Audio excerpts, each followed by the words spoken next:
नमस्ते। आप सभी का स्वागत है आज के इस कार्यक्रम में। और आज जुड़ रहे हैं हमारे साथ बाबा रामदास जी, सीधे बरेली से आ रहे हैं। बिल्कुल। और आज मैं आपको बताऊं कि आज हमने वो झुमका गिरा रे बरेली के बाजार में, ये गाना सवेरे से 3 बार सुन चुका हूँ, क्योंकि मैं उसमें ढूंढने का प्रयास कर रहा हूँ कि ऐसा क्या है बरेली में जो वहाँ झुमका गिर जाता है। अब आप बरेली से आ रहे हैं और बरेली की मैं अभी देख रहा था पॉपुलेशन फिगर बरेली शहर के। बरेली शहर में साहब 2011 में 39% मुसलमान थे। 39% मतलब अब तो और बढ़ गए होंगे, 40 हो गए होंगे कम से कम। तो 60-40 का जहाँ रेशो होता है वहाँ तो साहब मुल्ला बहुत मजबूत होता है। और आप वहाँ पर रह के आए हैं 3 दिन, तो मुझे जरा बताइए सीधे ग्राउंड लेवल से कि क्या चल रहा है। सर, बरेली में सिर्फ झुमका ही नहीं होता, बरेली का बांस भी बड़ा प्रसिद्ध है। उल्टे बांस बरेली को। और कभी कभी बांस जो है वो बरेली से पहले बाहर जाता था, कभी कभी उल्टा बांस बरेली में आ भी जाता है। तो मैं सबको यही बता रहा हूँ कि भैया बरेली में सिर्फ झुमका नहीं गिरता, बरेली में कभी कभी बांस भी गिरता है। और सर, बरेली का जो बांस उद्योग है ना, बरेली के इर्द गिर्द जो बांस, जो तराई बेल्ट है ना सर, बरेली के इर्द गिर्द वहां पे बांस बहुत अच्छी क्वालिटी का होता है और उससे फर्नीचर बहुत अच्छा बनता है। ये जो केन का फर्नीचर आज पूरे असम केन का जो यूज होता है ना, पहले बरेली के लोकल केन का बनता था। अभी भी बरेली में फर्नीचर का बहुत अच्छी इंडस्ट्री है। खैर सर, बात यह है कि ये जो टूल किट थी ना, जिसने ये आई लव मोहम्मद प्लान किया था, इनको बहुत जल्दी ये समझ में आ गया कि ये बूमरैंग कर गया है और इसका इमीडिएट नुकसान हो रहा था बिहार में। क्योंकि सर, पोलराइजेशन का एक बड़ा सिंपल सा, बड़ा सीधा साधा नियम है कि every polarization has got an equal and opposite counter polarization. तो सर, अगर 20% मुसलमान पोलराइज होगा तो उसकी प्रतिक्रिया में अगर 80% हिंदू पोलराइज होता है तो वो पोलराइजेशन 4 गुना महंगा पड़ सकता है, क्योंकि वो 80% हिंदू पोलराइज हो सकता है। सर, ये जो खतरा है ना, इसको टूल किटियों ने, ये राहुल गांधी के गैंग ने तुरंत भांप लिया कि यार ये तो गलती हो गई। और नहीं, तो शुरू किसने किया? ये दिमाग की उपज किसकी थी? सर, ये है तो राहुल गांधी की उपज। अच्छा, मौलाना तौकीर रजा को बहुत अच्छी तरह पता था कि बाबा के राज में पंगा लेने पे क्या होता है। भाई, मौलाना कोई बच्चा तो है नहीं सर। अच्छा, मौलाना और कुछ नहीं sir, he is a plain simple businessman जो अपने इस नेटवर्क के बल पे बिजनेस करता है। और मैंने तो बरेली में बैठ के ये पाया कि he is not a simple businessman, he is a land mafia. और सर, ये इस्लाम में जितना भी मस्जिद, मजार, मदरसा का जो नेटवर्क है, ये असल में भूमि पर कब्जा करने का एक हथियार है। आप उत्तराखंड का याद कर लीजिए, 5,000 से ज्यादा गवर्नमेंट प्रॉपर्टीज धामी सरकार ने बुलडोजर चला के अवैध मदरसे, मजार तोड़ के खाली कराए हैं। हाँ, और मजार बनती ही इसलिए है क्योंकि अवैध जो सरकारी जो जमीन है उस पे अवैध कब्जा करके पहले एक मजार बना दो। और अच्छा सर, सिर्फ मजार बनाने से कुछ नहीं होता। आप कोई भी मस्जिद, मजार और मदरसा देख लीजिए, उसमें आपको 10, 20, 30 दुकान बनी मिलेंगी। मैं एक चैलेंज करता हूं, हिंदुस्तान का कोई मस्जिद, मजार, मदरसा देख लीजिए आप, वहां 4 दीवारी पर आपको 10, 20, 30, 40, 50, 100 जैसा जितना इंक्रोच कर पाए। तो सर ये एक बहुत बड़ा नेक्सस है कि सरकारी जमीन पे कब्जा करो और धीरे धीरे वहां पे एक मार्केट बना दो और उस मार्केट से फिर पगड़ी लो और किराया वसूलो। सर ये तौकीर रजा इसका बहुत बड़ा लैंड माफिया है बरेली में, और इसका पूरा गिरोह है। इसके गिरोह में बड़े बड़े बिल्डर्स हैं। और सर आपको तो मालूम है लैंड ग्रैबिंग का धंधा प्रशासन की मदद के बिना तो चल नहीं सकता। Sir after all revenue department की जब तक मिली भगत नहीं होगी और रेवेन्यू डिपार्टमेंट जब तक उनको सपोर्ट नहीं करेगा तब तक आप कैसे सरकारी जमीन पे या क्या नाम नजूल की जमीन पे या वन विभाग की जमीन पे या किसी गरीब गुरबा की जमीन पे जबरदस्ती कब्जा कर लोगे, सड़क की जमीन पे कब्जा कर लोगे। तो सर ये जितने भी ये गवर्नमेंट ऑफिशियल्स थे ये सब इसके फैसिलिटेटर्स थे। अब हुआ क्या सर कि ये राहुल गांधी ने इनको चढ़ाया कि तुम आई लव मोहम्मद का नाम लेके उतर जाओ, तुम्हारी देखा देखी हम पूरे हिंदुस्तान में उतार देंगे। वो जो नेपाल वाला जो कीड़ा है ना सर वो मरा नहीं है अभी तक। एक सवाल पूछूंगा यहाँ पे जी कि ये जो इसकी पार्टी है इसने छोटी सी पार्टी भी बना रखी है मौलाना तौकीर ने जी और इस पिछले चुनाव में इस पार्टी का कांग्रेस से गठबंधन भी था, आपको ध्यान हो। जी और प्रियंका गांधी के साथ इसकी फोटो भी है कई सारी। प्रियंका गांधी उस समय इलेक्शन की इंचार्ज जी थी यहाँ की। तो कांग्रेस से संबंध तो पुराना है। नहीं सर उतनी सी बात नहीं है। राहुल सॉरी लालू और मुलायम इन दोनों की एक पॉलिसी रही है कि किसी भी मुस्लिम पार्टी को और किसी भी मुस्लिम नेता को, किसी मुस्लिम मौलाना को जरूरत से ज्यादा नहीं बड़े होने देना है और कोई मुस्लिम पार्टी प्रदेश में खड़ी नहीं होनी चाहिए, क्योंकि अगर कोई मुस्लिम पार्टी मुस्लिम लीडर खड़ा हो गया तो वो अल्टीमेटली हमारे ही वोट बैंक को तोड़ेगा। इसलिए सर मौलाना तौकीर रजा को मुलायम सिंह यादव की पार्टी ने जिंदा तो रखा पर उतना ही रखा कि ये हमको वोट दिलाता रहे और बदले में हम इसको जो जो जो जैसे इसको राज्य मंत्री का दर्जा प्राप्त था मुलायम सिंह की अखिलेश की सरकार में, और ये वहां पे अपना कारोबार करता रहता था। तो सर जब ये राहुल गांधी ने ये टूल किट के रूप में पहले जब इनकी टूल किट बाकी सारी फेल हो गई, जेएनजी भी फेल हो गई, किसान आंदोलन पहले ही फेल हो गया था, तो उन्होंने कहा कि भाई वक्फ के नाम पे तो तुम उतरे नहीं। सोनम वांगचुक भी फेल हो गया। सोनम वांगचुक फेल हो गया। वक्फ के नाम पर भी तुम नहीं उतरे बाजार में, सड़क पे तुम 370 पे नहीं उतरे। वक्फ का तो ये था ना, हम डिस्कस भी कर चुके हैं, क्योंकि वक्फ जो था वो बड़े मौलानाओं के कब्जे में था, तो जो आम जो मुसलमान था वो भी तंग था वक्फ से, तो इसलिए उसके उतरने का कोई प्रश्न नहीं था। तो सर अब इन्होंने कहा कि आई लव मोहम्मद का जो टूल किट है ना शायद ये काम कर जाए और इससे आम मुसलमान मोहम्मद के नाम पे उद्वेलित होके सड़क पर उतर आए। तो उस चक्कर में सर मौलाना ने ये कर दिया, पर कहीं से भी हालांकि थोड़ा बहुत हुआ है। कल यहाँ जालंधर की मैं कल रात की बात बता रहा हूँ आपको, जालंधर में जब उतरा हूँ तो वहां पे हमारे यहाँ भीमसी चौक में धरना लगा हुआ था कि ये 10-20 लोग आई लव मोहम्मद के पोस्टर लेके कलेक्टर साहब को वो ज्ञापन देने गए थे। तो वहां से कोई हिंदू लड़का जा रहा था, उसने जब ये आई लव मोहम्मद नाराय तकबीर अल्लाह अकबर और इसके नारे लगा रहे थे तो उसने भी साथ में खड़े होकर नारा लगा दिया जय श्री राम, हर हर महादेव।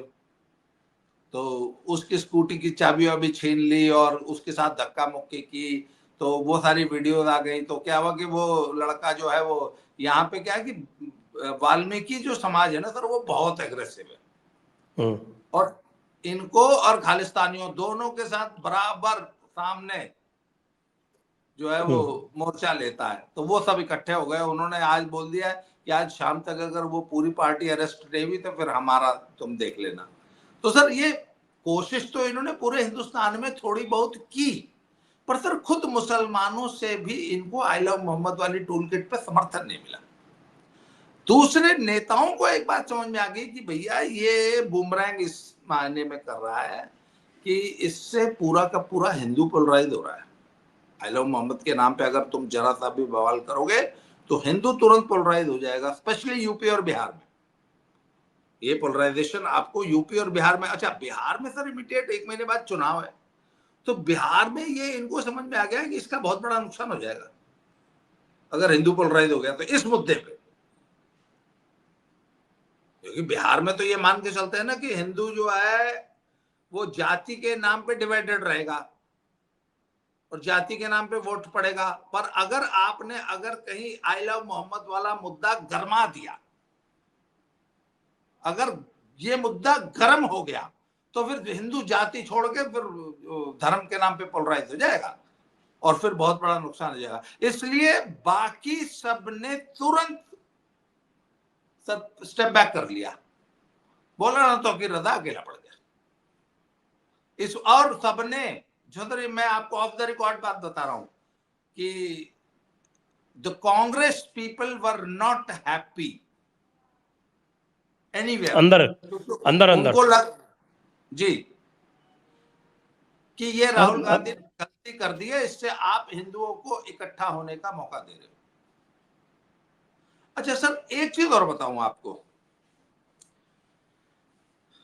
ये बात मुस्लिम वर्ल्ड में पिछले 25 साल से चल रही है और जो बाहर के जो उलेमा है वो ये हिंदुस्तान की मुस्लिम लीडरशिप को एक बात कहते हैं कि यार तुमने एक जरा से ढांचे के चक्कर में जो हिंदू समाज सैकड़ों सालों से कभी यूनाइट नहीं हुआ, वो तुमने इस बाबरी मस्जिद के ढांचे के चक्कर में इनको राम मंदिर का ये मूवमेंट चलाने का मौका देके तुमने हिंदुस्तान में हिंदुओं को यूनाइट कर दिया। अगर तुम ये मुद्दा न चलाते और ये वैसे ही दे देते अगर मस्जिद, तो ये हिंदू समाज जो आज संगठित दिखाई देता है और हिंदू पॉलिटिकल फोर्सेस जो इतनी स्ट्रांग दिखाई देती है, ये दिखाई नहीं देती। अच्छा एक चीज और देखिए आप सर, राम मंदिर कब का बन के उद्घाटन होके अब तो सेकंड फेज भी कंप्लीट होके एकदम फुल फ्लेज्ड तैयार हो चुका है और बाबरी मस्जिद की आज तक एक ईंट नहीं रखी गई। तो वो तो उसपे तो मैं कई बार कर चुका हूँ, वो तो रखी भी नहीं जाएगी, उसके कई कारण हैं। हाँ तो सर वो जो मुस्लिम लीडरशिप है एक जो थोड़ी सी दूरदर्शी है, वो ये कहती है कि अगर तुम इसको यहाँ अयोध्या में बनाओगे तो हिंदुओं को हमेशा ये याद दिलाते रहोगे और ये मुसलमानों का कोई भला करे चाहे न करे हिंदुओं को हमेशा यूनाइटेड रखेगी। इसलिए भैया यहाँ वाकई अस्पताल बना दो, म्यूजियम बना दो, मस्जिद बनाने की जरूरत नहीं है। हाँ तो आज देखिए इन्होंने 400 करोड़ का प्लान बनाया था 5 साल पहले और 400 करोड़ के प्लान में अभी तक इनको टोटल 80 लाख रुपए आज तक इनके इकट्ठा हुए हैं। अच्छा, और जिसके पास इसका कब्जा है, जिसको कब्जा दिया गया, उसका नाम है सेंट्रल सुन्नी वक्फ बोर्ड उत्तर प्रदेश। और सेंट्रल सुन्नी वक्फ बोर्ड भी सरकार के कब्जे में ही रहता है। और तीसरी बात, जगह ऐसी दी है कि वहां पे आपको बड़ा ढांचा बनाने का स्कोप ही नहीं है। जो धन्नीपुर नाम की जगह है, आप अयोध्या से चलेंगे लखनऊ की तरफ तो सुहावल से पहले एक मोड़ आता है लेफ्ट में जी, और उस लेफ्ट में आप जाओगे कोई 5-7 किलोमीटर अंदर, तब धन्नीपुर गांव आता है पहले, फिर धन्नीपुर गांव निकल के उसके बाद फिर ये एक पुराना मैदान सा है जिसमें पहले से एक मस्जिद बनी हुई है और उसके आसपास सरकारी जमीन है, वो इनको अलॉट किया गया है 5 एकड़। वो भी बड़े तरीके से अलॉट किया गया है। मतलब इस पे आपको योगी जी की तारीफ करनी पड़ेगी, आप योगी जी को क्रेडिट देना ही पड़ेगा, क्योंकि जो आदेश था वो ये था कि साहब की जो सरकारी आदेश, मतलब जो कोर्ट का आदेश है सुप्रीम कोर्ट का, वो कहता है कि साहब की अयोध्या में प्रोमिनेंट जगह पे इनको 5 एकड़ जमीन दी जाए। जिस समय ये निर्णय आया उस समय अयोध्या नाम का कोई जिला नहीं था, अयोध्या नाम के केवल एक म्यूनिसिपैलिटी थी जी, फैजाबाद के बगल में। उसके बाद फिर अयोध्या डेवलपमेंट अथॉरिटी भी बन गई और अयोध्या जिला भी डिक्लेयर हो गया और अयोध्या फैजाबाद का नाम जो है अयोध्या कैंट भी हो गया। वो सारी चीज़ें उसके बाद हुई और ये फटाफट करके और अयोध्या जिले के अंदर 24 किलोमीटर दूर स्ट्रेट लाइन, मतलब as the crow flies 24 kilometre दूर ये स्थान दे दिया गया, जो कि 16 कोसी परिक्रमा से बाहर, 16 कोसी परिक्रमा से बाहर। पहले भी यही डिमांड यही थी कि भाई 16 कोसी से बाहर बना लो अपना जो कुछ भी तुमको बनाना हो। अब वहां कोई नहीं जाना चाहता, इन लोगों में से कोई भी जो है उस पर कीन नहीं है, कोई उसके ऊपर वो नहीं है, क्योंकि ये उसको अपनी डिफीट मानते हैं।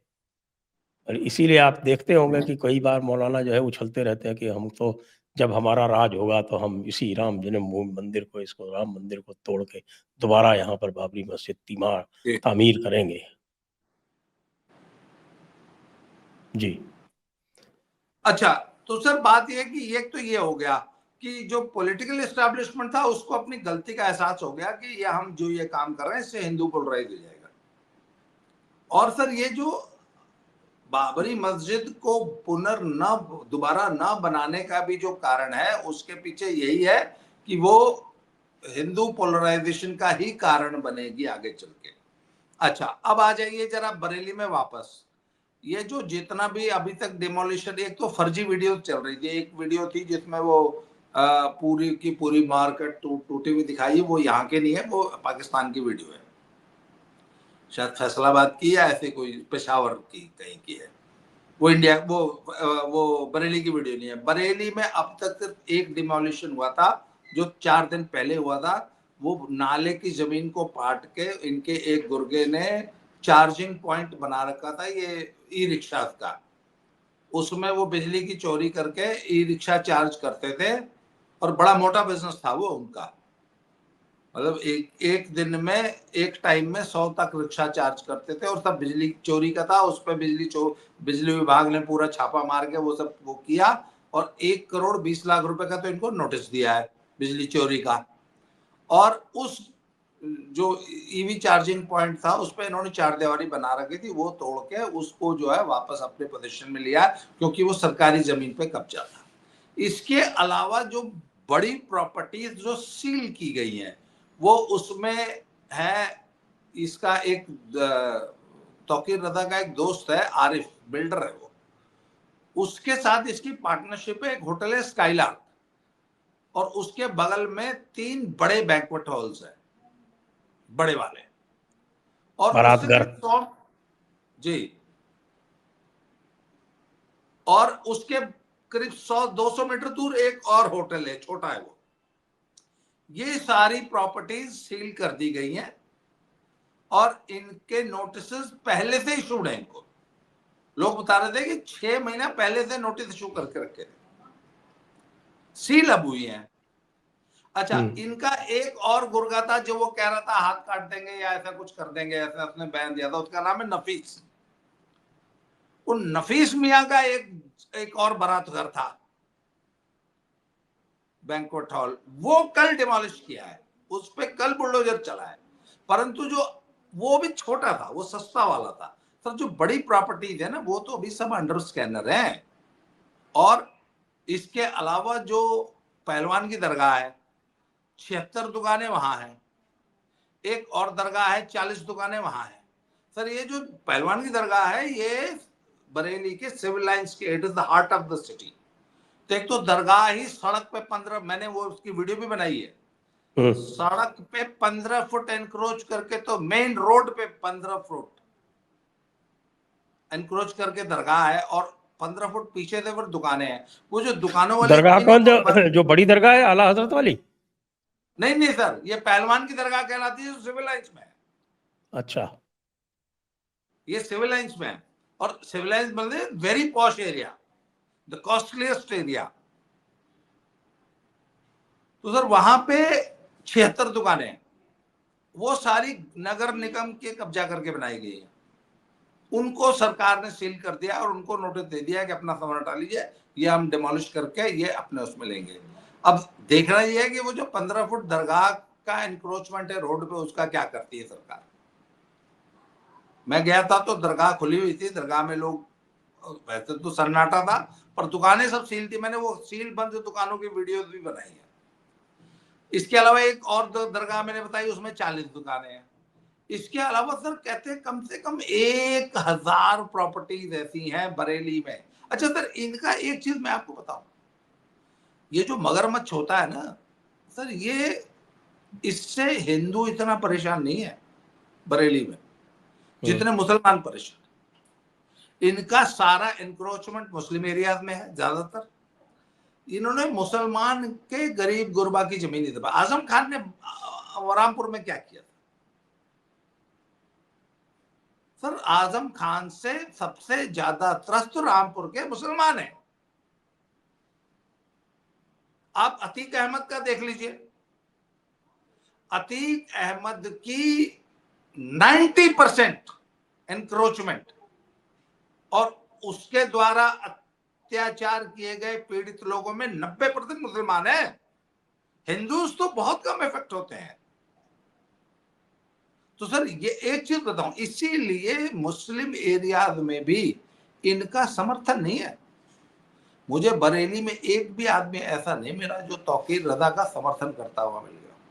मुसलमान भी नहीं मिला ऐसा कोई? मुसलमान भी नहीं मिला सर। उन्होंने एक बात कही कि साहब ठीक है, जो गलत करके बनाया है वो तो, मैंने कहा वो बुलडोजर आ रहा है बाबा का, बोला ठीक है, जिसने कब्जा करके बनाई होगी वो टूटेगी। एक लड़का तो यहां तक बोला कि आप एक भी बता दो कि एक भी शरीफ आदमी का चबूतरा तोड़ा हुआ आज तक योगी जी ने। मैंने कहा एकदम सही कह रहे हो तुम। कहते हैं गुंडे बदमाशों की तो प्रॉपर्टी टूटी है, एक भी शरीफ आदमी की प्रॉपर्टी टूटी हो तो आप बता दीजिए। वो लड़का मुझे समझाने लग गया। अच्छा। किसी गरीब आदमियों को फर्क नहीं पड़ता और गरीब आदमी इनके साथ नहीं है। तो मैंने बोला आपने वो आई लव मोहम्मद का स्टिकर लगाया? बोला किसी ने भी नहीं लगाया, कोई भी नहीं लगा रहा। कहता हम मोहम्मद के नाम पे पॉलिटिक्स क्यों करें? तो सर पूरा, अच्छा मैं आपको बताऊं, मैंने तो वीडियो बनाई है पूरे घूम के, पूरे बरेली में एक जगह भी मुझे छोटी सी चिप्पी भी नहीं मिली, स्टिकर भी नहीं मिला आलम मोहम्मद का। जो मुख्य दरगाह थी उस पे हाथ से बने हुए 3 चार्ट पेपर थे। अच्छा उसमें एक कंट्रोवर्सी और हो गई सर, टूल किट तो बन के आई विदेश से और टूल किट बनाने वाले नॉन मुस्लिम्स थे। उन्होंने डिजाइन कर दिया, आई लव मोहम्मद सब कुछ कर दिया, पर वो ये बात भूल गए कि भाई मोहम्मद के नाम के साथ PBUH भी लिखना होता है। जहां पर भी मोहम्मद साहब का नाम आएगा वहां पे वो सल्लल्लाहु अलैहि वसल्लम भी लिखना होता है। ये लिखे बिना इन्होंने पोस्टर बैनर छाप दिए। तब यहाँ पर भी आके छप गए, स्टिकर छप गए लाखों की संख्या में। फिर बाद में किसी समझदार आदमी ने बोला कि भैया इसमें वो PBUH तो है ही नहीं, ये कैसे लगा लोगे, ये तो अधूरा। तो फिर इन्होंने कुछ नए पोस्टर बैनर छपवाए। अच्छा ये भी आंख के अंधे, अरे भाई टूल किट बाहर से आई थी, प्रिंटिंग तो सब लोकल ही हुई थी।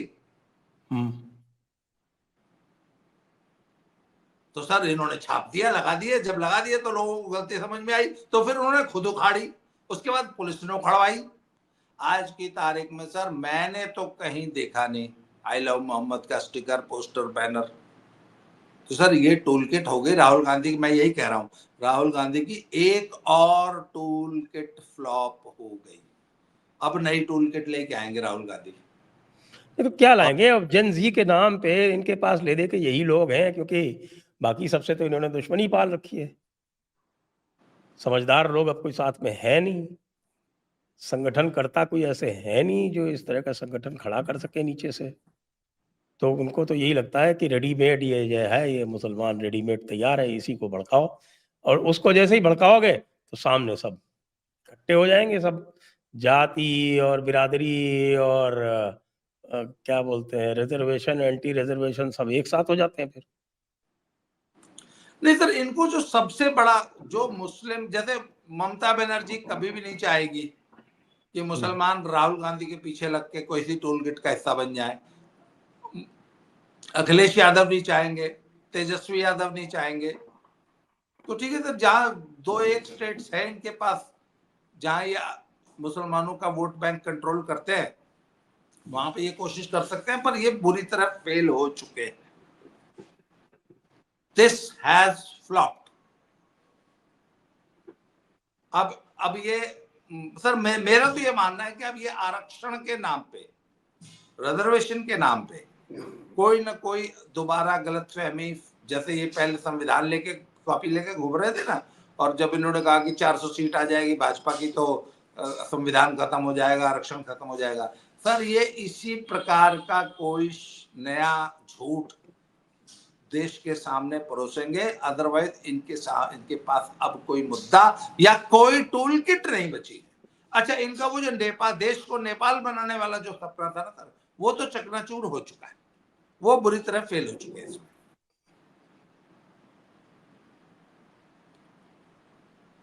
जी। तो अब इसका क्या भविष्य है? तौकीर रजा बेचारा अंदर बंद है, उसकी तो कोई जमानत अमानत की भी कोशिश की बात अभी तक मैंने नहीं सुनी। सर तौकीर रजा के बारे में यूपी में एक बात चल रही थी कि तौकीर रजा को आजम खान बना देंगे बाबा।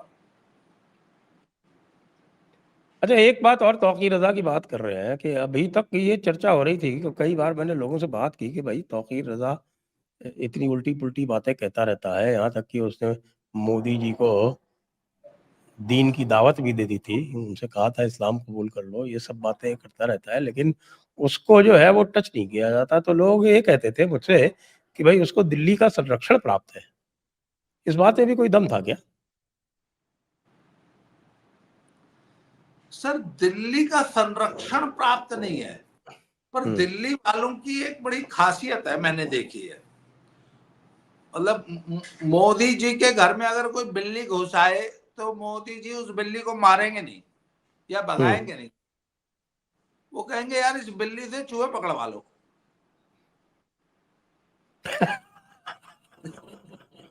सर मोदी जी कांटे से कांटा निकालने का काम करते हैं। और सर एक बात बताऊं मैं आपको, तौकीर रजा जैसे लोग हिंदू पोलराइजेशन के लिए जमीन तैयार करते हैं।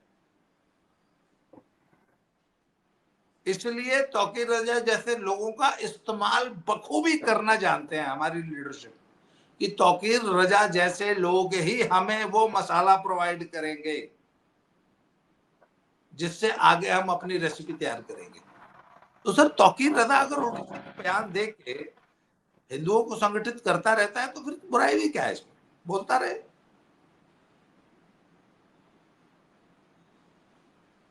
पर सर देखिए, मैंने एक सवाल पूछा कि तौकीर रजा का इतना बड़ा नेटवर्क था, वो पैसे बना रहा था, लाखों करोड़ों रुपए की उसकी आमदनी है, इतना बड़ा लैंड माफिया है। योगी जी शुरू से लैंड माफिया के खिलाफ अभियान चलाते आए हैं, बकायदा गजट में नोटिफिकेशन निकली, पूरे जिले के, हर जिले के लैंड माफिया को चिन्हित किया गया। इसके बावजूद आज तक तौकीर रजा पे कुछ नहीं हुआ। सर योगी जी था कि भैया स्टेटस को मेंटेन करो, कोई बात नहीं, जैसा कर रहे हो करते रहो, पर मुझे लॉ एंड ऑर्डर पे गड़बड़ नहीं चाहिए। प्रदेश का लॉ एंड ऑर्डर तुम्हारी वजह से खराब नहीं होना चाहिए, बाकी जो खाक कमा रहे हो खाक कमा। सर एक बात बताइए, इतने दिन तक मुख्तार और अतीक भी तो थे ही ना, कायम ही थे। सर वो अगर वो एडवोकेट की हत्या अगर नहीं की होती इस तरीके से, तो आज भी अतीक का भाई और अतीक के बेटे जिंदा होते। सर इन सरकारों का भी यह है कि भैया प्रदेश में सुख शांति बनी रहे, विकास के रास्ते पे प्रदेश आगे बढ़ रहा है, बढ़ता रहे, पर I don't want any problem in law and order. जब तक तुम लॉ एंड ऑर्डर पे हाथ नहीं डालोगे, हम तुम्हारे पे हाथ नहीं डालेंगे, अपना जियो खाओ। और सर एक बात बताइए ना, मुसलमान भी इस बात को जानता है कि बीजेपी ने सबका साथ सबका विकास तो किया ही है। आज तक ऐसी कोई योजना नहीं थी जिसमें मुसलमानों ने हमसे ज्यादा बढ़ के हिस्सेदारी न ली हो।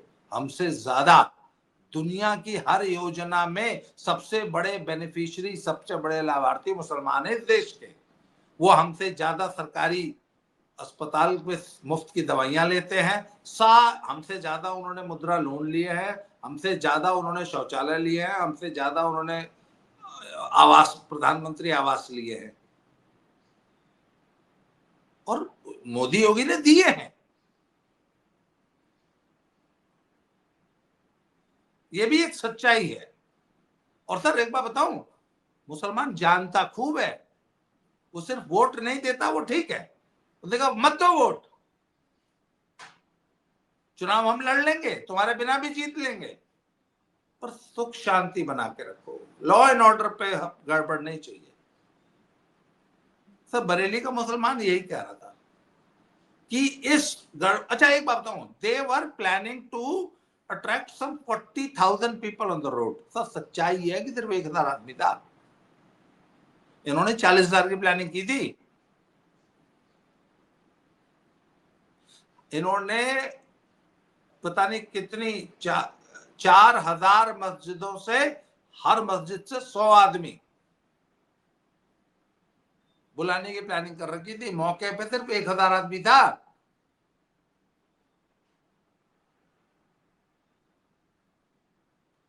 इसलिए बरेली का मुसलमान भी तौकीर रजा के कहने पर सड़क पे नहीं उतरा। ये एक बहुत कड़वी सच्चाई है, और इसको तौकीर रजा और सारी मुस्लिम लीडरशिप और राहुल गांधी जैसे पॉलिटिकल लीडर्स को समझ लेना चाहिए कि उनका जो ये सड़क पे देश फूंक के नेपाल वाली क्रांति करने का जो सपना है, वो कभी पूरा नहीं होगा। उनको पॉलिटिकली ही आपको मोदी को हराना होगा। जी। और क्योंकि आप बरेली में रह के आए हैं और पश्चिमी यूपी पे तो आपका अधिकार है ही, इस समय योगी जी का जो आंकड़ा है वो कैसा चल रहा है? सर आज की तारीख में अगर उत्तर प्रदेश में चुनाव हो जाए ना, तो बीजेपी 300 प्लस सीट लेके आएगी। It can be anywhere somewhere near 325। Azam Khan ने पूरा मन बना लिया है कि वो सपा छोड़ेंगे। अब सपा छोड़ के वो कहां जाते हैं, सिर्फ इसमें अभी तक संशय है कि वो कांग्रेस ज्वाइन करेंगे, बसपा ज्वाइन करेंगे। बट आजम खान में लीव एसपी, ये 100% श्योर। इसमें सर ये तौकीर रजा वाला जो तड़का लग गया ना, अगर मुसलमानों ने एक साथ शिफ्ट कर लिया तो अखिलेश यादव कहेंगे नहीं रहे। अच्छा आपने एक चीज देखी, इस पूरे प्रकरण में, तौकीर रजा प्रकरण पे या आई लव मोहम्मद पे अखिलेश का कोई बयान नहीं आया। कल परसों इनके कुछ नेता बरेली आने की उन्होंने कोशिश की तो प्रशासन ने उनको आने नहीं दिया। इसके अलावा अखिलेश का क्या है आप बताइए? आजम खान तो पहले कह चुके हैं कि भैया मैं तो बहुत छोटा आदमी हूं, मेरे को तो लेने कोई जेल के दरवाजे पे आया नहीं, मेरी गली में तो पानी भर जाता है, मैं तो मुझ गरीब आदमी के घर में कोई बड़ा नेता क्यों आएगा। उन्होंने अपनी नाराजगी सपा से पूरी तरह तय कर दी है, स्पष्ट कर दी है। तो सर मुसलमान जो है यूपी में, वो बड़ा डाइसी हुआ पड़ा है उसका वोट। मुस्लिम लीडरशिप ने इकट्ठा होकर अगर कोई निर्णय ले लिया, और मैं तो सर ये मानता हूं कि आजम खान को एक डील के तहत ही जेल से छोड़ा गया होगा, कोई न कोई अंडरस्टैंडिंग जरूर बनी होगी और उनसे कुछ खास सलाह मशवरा करके ही उनको छोड़ा गया कि जाओ और ये काम करो। क्योंकि जानते तो आजम खान भी है कि अगले 10 साल तक यूपी से बीजेपी और बाबा कहीं नहीं जा रहे। तो अभी 10 साल तक बाबा जो है वो दिल्ली नहीं आ रहे, 10 साल तक वो लखनऊ में ही है। अगले 10 साल तक। और sir UP is doing very well economically. अभी जो रेवेन्यू सरप्लस स्टेट की जो लिस्ट आई है उसमें यूपी ने टॉप किया है। इसके अलावा हाँ, जो पहले स्थान पे। हाँ जी, इंफ्रास्ट्रक्चर के जो big ticket development infra projects हैं वो, उसके बाद जो इंडस्ट्री आ रही है जितनी तेजी से, सर वो सब मिला के बाबा is doing very well and people are happy. अच्छा एक बात बताऊं सर आपको, वोट देना एक अलग बात होती है, पर मैंने देखा कि आम मुसलमान जिसको राजनीति से कोई मतलब नहीं है, जो अपने नून तेल लकड़ी में उलझा हुआ है, ही इज हैप्पी विद योगी। उसको योगी से कोई शिकायत नहीं। वोट नहीं देगा वो ठीक है, पर उसको योगी से कोई नाराजगी नहीं है, कोई शिकायत नहीं। और सर क्या पता कुंदर की रिपीट हो जाए, you never know. Sir mood का ही तो है, आखिर कुंदर की में भी तो 1,40,000 की लीड से बीजेपी का जीत जाना, पूरी कुंदरकी ने वोट दिया होगा सर, तब इतनी बड़ी लीड आई होगी। लेकिन वो तो टेम्परेरी है ना, आपने भी कहा था कि वो मेन चुनाव में नहीं देंगे। सर टेम्परेरी है, पर सर ग्राहक का पता थोड़ी नहीं होता है, अगर एक बार भी दूसरी दुकान पे गया तो क्या पता लौट के ना आए। अच्छा सर, जगह कुंदरकी में एक ट्रायल बेसिस पे सही, टेम्परेरी बेसिस पे ही एक बार कर दिया, कहीं एक बार और भी ट्राई करके देख लिया तो एक प्रोबेबिलिटी एक छोटी सी तो है ना सर इस चीज को लेकिन लेकर। ऐसा दिख नहीं रहा सर कि मुसलमानों की एटीट्यूड में कोई परिवर्तन है बीजेपी के प्रति। Sir you can never be sure. अच्छा अखिलेश इस बात को लेके बहुत आशंकित है। वो तो राहुल गांधी को लेकर सबसे ज्यादा आशंकित है कि राहुल गांधी हाँ, क्या करेंगे उनके साथ। नहीं राहुल गांधी क्या करेंगे, और राहुल गांधी में सबसे बड़ी उनको दिक्कत है कि मुस्लिम वोट बैंक कहीं उनकी तरफ न झुक जाए। वो मुस्लिम वोट बैंक को लेकर आशंकित है।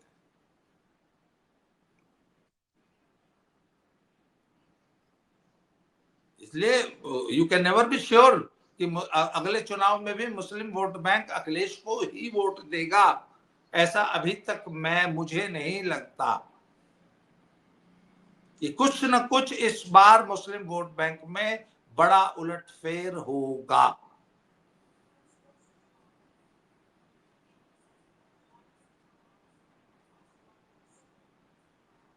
जी,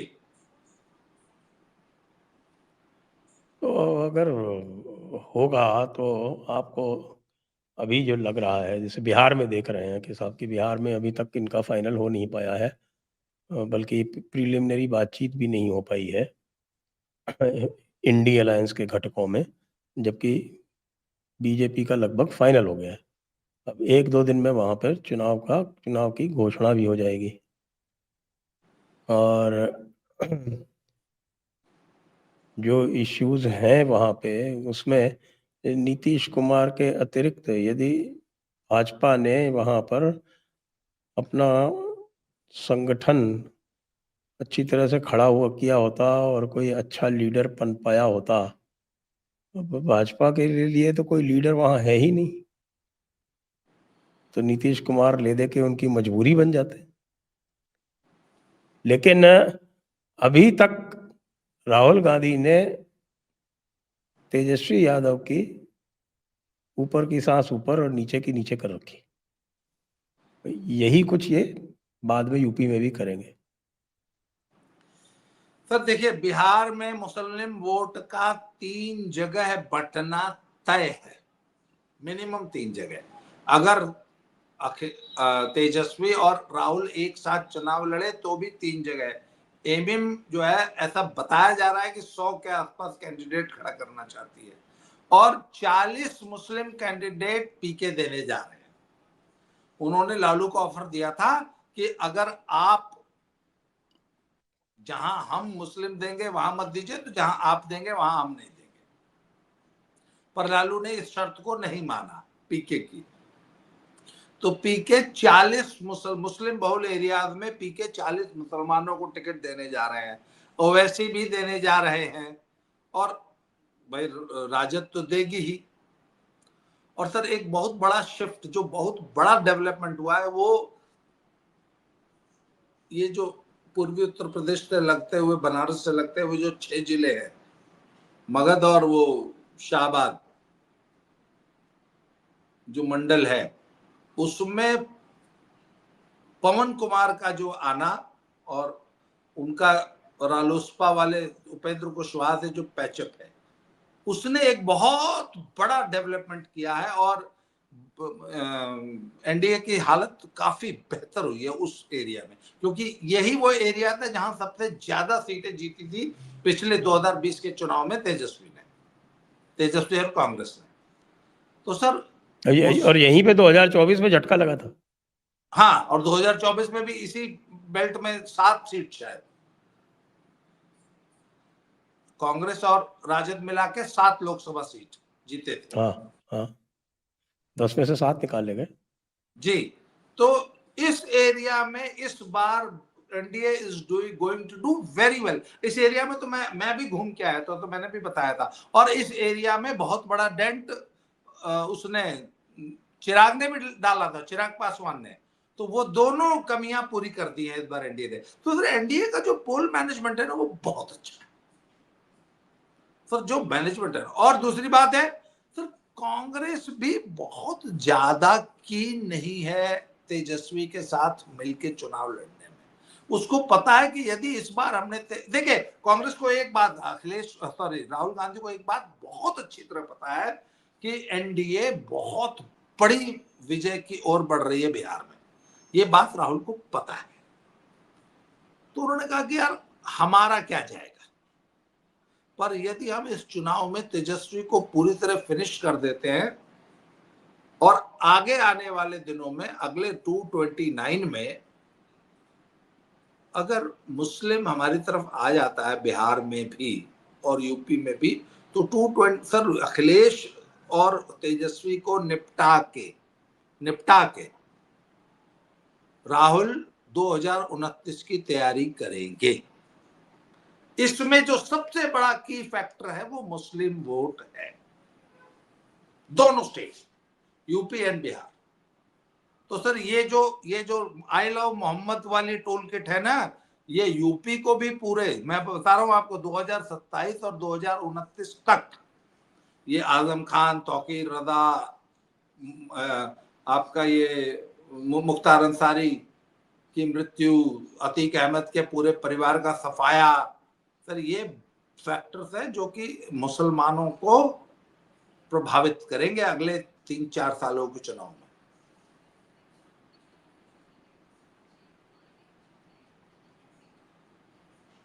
जी, तो इसको आप समअप करना चाहेंगे तो क्या कहेंगे? पूरी तो समअप ये करना चाहेंगे कि बरेली के हवाले से। Sir Yogi ji has played his card very well. Sir Yogi ji का जो मैनेजमेंट है ना उत्तर प्रदेश में, उन्होंने सर राहुल की और अखिलेश की राजनीति को पूरी तरह फेल कर दिया, और योगी का कोई मुकाबला नहीं। इसलिए योगी, आपने पूछा था, आपने एक सवाल पूछा था कि आज की तारीख में योगी, सर आज की तारीख में अगर उत्तर प्रदेश में चुनाव हो जाएंगे तो बीजेपी 300+ सीटें लेके आएगी। तो आइए फिर आज की चर्चा को अब यहीं पर विराम देते हैं। सभी दर्शकों को बहुत बहुत धन्यवाद, बाबा रामदास जी को भी बहुत बहुत धन्यवाद। जय हिंद, जय भारत, वंदे मातरम। जय श्री राम, हर हर महादेव। जय श्री राम, हर हर महादेव।